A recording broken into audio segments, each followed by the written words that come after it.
Well, after thinking we were all done with the bathroom, we looked at it and we noticed that the sink countertop and the light in there needed to be updated. We figured if we're going to do the rest of it, we might as well do that too. So we're not buying a whole new sink. We were just going to go look for the countertop. So we went to Home Depot and we actually got lucky. We found this marble countertop on clearance. So I'm going to put that in now. And the first thing I'm going to do to take out the old sink is shut off the hot and cold water, disconnect those pipes, then disconnect the drain at the bottom, and then use the utility knife, score all the way around where the original countertop meets the drywall, so I'm not pulling the paint and the drywall off when I remove the countertop.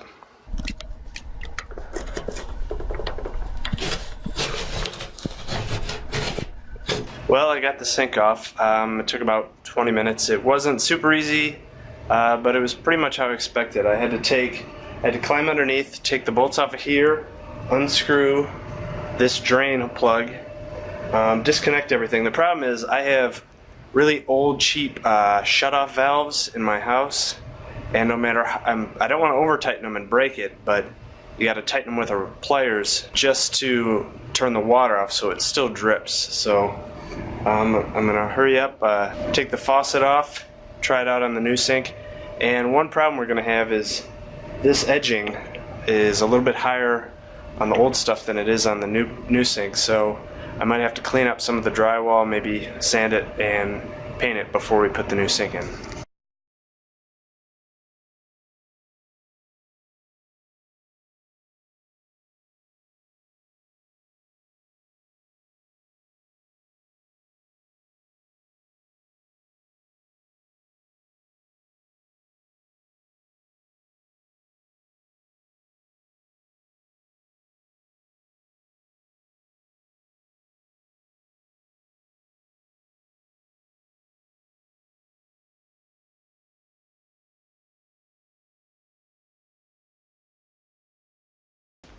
So for the first time tiling and putting in a toilet and countertop and everything, it wasn't too bad. It took a couple weeks.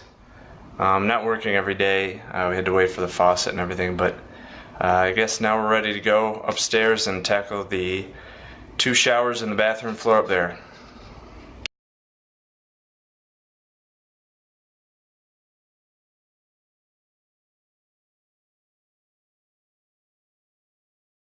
The video you just saw was actually recorded 3 years ago, and we're still really happy with how the bathrooms turned out. It makes our house look much more modern. It gets rid of that old 70s kind of feel from when our house was built. It was a lot of work, especially with all the screw-ups along the way, but it's totally doable for an average homeowner that has some of the tools and some of the skills. When we started out, I had never done tile before, but by the 3rd bathroom we knew what we were doing. It went a lot faster and a lot easier. So with this bathroom, this was my first time ever doing tile floor. And I'm happy with how I drew it up, and I'm happy with how I cut the tiles. Having a really nice tile saw made a huge difference. The areas I screwed up in is I used a 1/4 inch trowel, and the tiles we used were actually really big and they're stone, and I broke some putting them in. They're really weak and brittle and could easily crack. And we actually saw some cracked ones in the package. So it's not as big a deal if you're using smaller or different harder tiles, but we were kind of using weak tiles, and I used a 1/4 inch trowel, which was a mistake for 2 reasons. One, it was harder to get them even. You had less play vertically to line them up even. The 1/4 inch didn't give you as much play. If I used the 1/2 inch trowel like I did on the other 2 bathrooms, it gives you much more room to find that balance and flush between the 2 tiles. And the second reason 1/4 inch isn't the right choice for those tiles is because I don't think I got an even bed of mortar underneath it, and I got a crack in one of the tiles where it might have hit a high spot or it might have hit a pressure point.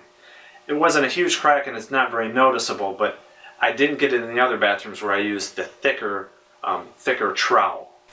The other obvious screw up I had was when we got a great deal on a clearance countertop that fit great, and then we realized we couldn't reuse our faucet. It had different hole patterns. The faucet we had the 3 holes close, and the new countertop were spread apart. So we saved money with the new counter, and we ended up getting a new faucet. So we kind of broke even. We didn't even realize it until we got home and set it on there and said, oh, we need a new faucet.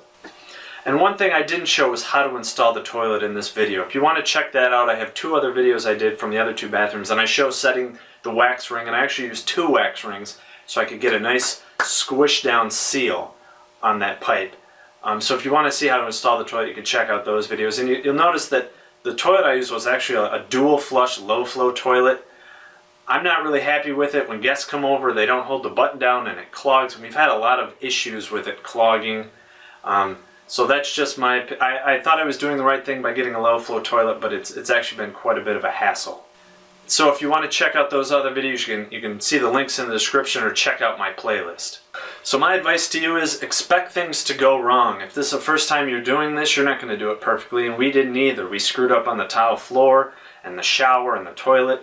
But by the 3rd bathroom, I was doing those all myself, and it went much easier and much quicker.